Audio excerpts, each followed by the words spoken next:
Now, let's send an economist out to examine the patient, and we're going to get some economic signs. I think you'd agree with me that, when he looks out at America, he's going to see that the government administers a capitalist system with an immense bureaucracy. I mean, any disagreement about that? And that we have criminalization of violators, because you can't have a bureaucracy and rules without criminalization if you don't follow those rules. I was listening to some lawyers and business people talk, and they were talking about a recent, apparently this is fairly famous in the legal circles, about this poor guy who didn't understand something about, he was importing some kind of crustacean from the Central America, and he imported the wrong subspecies, and so now he's in jail for 5 years. Now, we used to say that ignorance of the law is no excuse, but let's look at what that means. You know, when we started America, we had the equivalent of 11 pages of laws. It's called the United States Constitution. Now, the Federal Registry is 53 feet thick and grows at 150,000 pages a year. Who can be in control of all that? And if you think that's bad, I mean, we have it in spades in medicine. Okay, we have over 150,000 pages of Medicare regulation. Now, that's 2.5 times the tax code. Ask your friend who's an attorney if he understands the tax code, and he'll say, oh, hell no, I have a tax attorney. But your doctor, your family practitioner in Manhattan or Odebolt, Iowa, has to be in complete understanding of this, or he can go to jail and lose his life earnings. Because, you know, I used to think what they called Medicare fraud was a few years ago when the New Jersey mob was selling fake wheelchairs to fake patients. No, that's not what they're calling. When you hear Medicare fraud, what they're talking about is that I see you in clinic, and I spend 20 to 30 minutes with you on your spine exam, and I code that visit as a 99213. But some bureaucrat 2,000 miles away says, you know, we don't think so. We think it was a 99212. And if they start seeing more than one of those come through, they decide that I'm committing Medicare fraud. Now, I'm not telling you this to whine about my situation. I'm telling you this so that when this happens to your doctor, you won't think less of him, because this is happening more and more across the country. The government, you know, you might have heard that Medicare is kind of short of money. Well, they're practicing the Willie Sutton theory of money reclamation. They figured out where the money went. It went to doctors and hospitals. So let's just go to those doctors and hospitals and pull the money back. And this will probably be a show that's coming to you in the future. And what they've done is they've hired these guys called the rack. Now, isn't that a great term? It kind of reminds you of the Spanish Inquisition, or at least the Monty Python version of the Spanish Inquisition, where these guys in red uniforms come bursting in and says, no one expects the Spanish Inquisition. Well, no one expects to have armed federal agents come into their office, terrorize their staff, terrorize their patients, and drag you out in chains. And then take all your records, all your billing records, all your computer stuff, and they don't need a warrant because, doctor, this is just Medicare compliance. Then what they do is, and by the way, this is the Robin Hood scheme, because the rack doesn't get paid by the government. It gets paid because it takes 12% of what they recover from you. Now what they do is, they look at maybe 100 charts, and they never look at downcoding, but if they think you've upcoded, meaning you did 99213, not 99212, then they start deciding that they multiply that times the number of charts they see, times the number of years you've been in Medicare, even though these rules weren't there when you first started in Medicare, and they apply triple damages, and they plop down a bill in front of you for $1 million. and then they say, now, doctor, really, we know you don't have $1 million, so we're willing to cut you a deal. We're willing to let you pay $150,000, but you have to agree to sign this piece of paper. And this piece of paper says you won't speak out about anything that happened to you. Okay? Now, we'll put your name in the papers having committed Medicare fraud because that's public record. But you can't say a thing, or the minute you say something to somebody, the price goes back up to $1 million. So this is just like in the old Soviet Union when the Cheka would go in the middle of the night to haul off a citizen into the gulag. He'd say, now come quietly, comrade, we don't want to disturb the neighbors, right? Same idea, okay? Now, we only know this because 5% of people don't roll over. 95% of doctors roll over to this. And it's sad, but they do. And the reason is because they look at what happens to those 5% that try and fight this.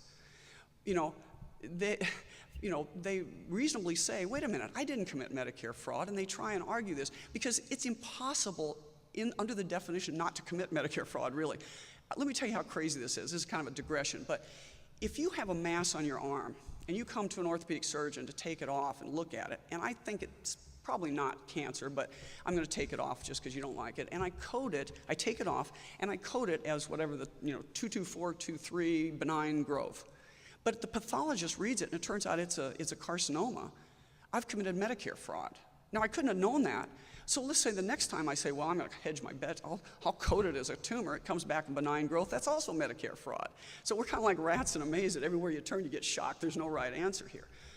So, but what happens to the 5% that don't roll over? They get criminal charges. We have, the Association of American Physicians and Surgeons, of which I'm a member, has a kind of a hotline, and we try and help doctors that have been mugged by the federal government. So we hear these stories. We know somebody that spent over 8 years in jail, and he only owed $65,000, but he was obstreperous enough not to roll over. There was a dentist who spent 5 years in federal prison, much of which was in solitary confinement. We finally got him out of jail. And at the end of the day, they only proved $34 in chump change of Medicaid overbilling. This is really, really bad, guys. Well, another economic sign is that government sustains economic life through spending and borrowing. I don't think I have to elaborate on that, but here's a great graph. The green is private spending, the blue is public spending. Now, before the New Deal in the 1930s, government spent about 10 or 12% of all dollars spent in America. Private spending was the majority. Now look at 1947. Here we had won World War II. We had supplied the whole world with war materials and rebuilt Europe, and we were rebuilding Europe. And in 1947, government spending was still only about 22% of all dollars spent. But look at today. We are at the tipping point. It's about 49 or 48% government and 51 to 52% private. Another economic sign is that producers are organized into cartels, some of which are favored over others by government policy. Now, there's an economic term for this that I learned by reading. It's called syndicalism. And it means that, and we see it here. You see some of you guys where you're a conglomerate of smaller businesses that couldn't make it on their own, but now they're together in a bigger corporation. And that by itself is not a problem, but then the government decides who are the winners and losers. And, look, we have GM, we like GM. If they have a problem with recalls, we're not going to say much, but Toyota, not so much, We like Goldman Sachs and some other people on Wall Street. Lehman Brothers, we don't think you're too big to fail. Now, another economic sign is that profit is held privately, but loss is public. I don't know about you, but I didn't get any money from AIG when they were rocking and rolling, and I didn't expect to because I didn't have the foresight to buy their stock. But when they went down, when they started to go down, my tax dollars helped bail them out. So profit is private, loss is public. Loss is shared among all of us. Another economic sign is that a nation plans toward autarky, or national self-sufficiency. Now, this doesn't on the face sound that bad, although we're in a global economy, and we've benefited by being in a global economy, but every day you hear we should get out of NAFTA, we need to end our dependence on foreign oil, we need to do this and that. It's all about bringing things within the border. Now, fortunately, the United States is one of the few nations that actually could be self-sufficient because of our resources. Another economic sign, and you may disagree with me about this one, is that the government acknowledges no restraint on its powers. And I would say that's for two reasons, that suddenly words have no real meaning anymore, and that money comes from thin air. Now, let me tell you what I mean by, and I'm not talking, when I say money, words have no meaning, I'm not talking about President Clinton and his lovely, the definition of is. It means that under the law, we have a constitution that says certain things, but we just don't believe it anymore. And this didn't start in this last 4 years. There's a famous Supreme Court case, Wickard versus Filburn. Now, this was 1942. Filburn was a wheat farmer. And in those days, this started in the 30s, Franklin Roosevelt had put a level on the amount of wheat you could produce. And he said, we want to keep the wheat prices up. This is during the Depression. We're going to keep the wheat prices up by limiting what you guys can produce. So nobody go over this quota. Well, Filburn went over the quota. And they prosecuted him under the Interstate Commerce Clause, in other words, between two states, the Interstate Commerce Clause. Took him to court, went all the way to the Supreme Court. Well, Filburn reasonably argued, hey, I did no interstate commerce. The wheat that I produced stayed within my state, and in fact stayed on my farm. Anything over the quota was used for my family and my cattle, and none of that went out of state. But he was found guilty at the Supreme Court level for violating the Interstate Commerce Clause. So, you can't trust that words mean anything. And money from thin air. You know, the Constitution gives the federal government the power to coin money. And that means you take a real asset, you give it to the government in the form of taxes, and they turn it into a form of economic monetary exchange.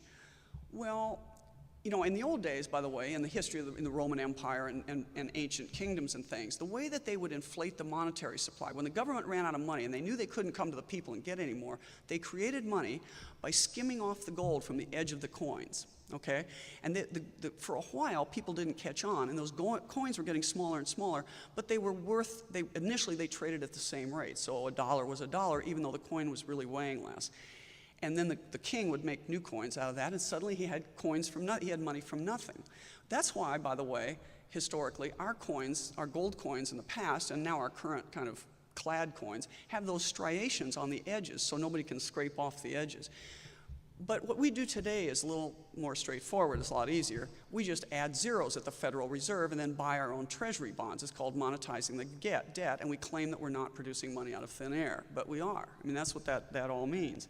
And when you can produce money out of thin air, then you're not restrained by what the people are willing to give you. Now, I think also there's a general belief that only the state can protect the individual from unscrupulous businessmen. I don't know about you, but I'm damn tired of hearing about Enron and Bernie Madoff as if these guys represent all business in America. The reason they were in the newspapers, they're the oddity. You know, in the past, in a real free market, unscrupulous businessmen can't survive because people figure it out.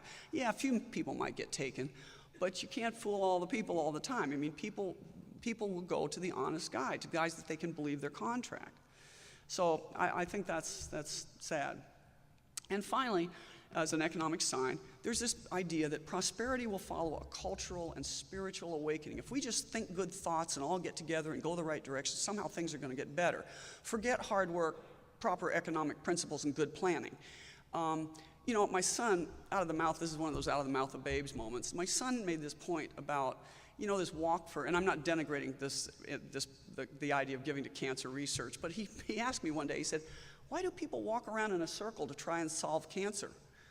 And you know, when you look at it that way, it's like, well, there's a human desire to just kind of get together and do something, even if it by itself really doesn't produce an outcome. It's true, walking a track doesn't help solve cancer. It's giving the money to the cancer researchers, presumably. But it's just a similar thing about this cultural belief, spiritual belief.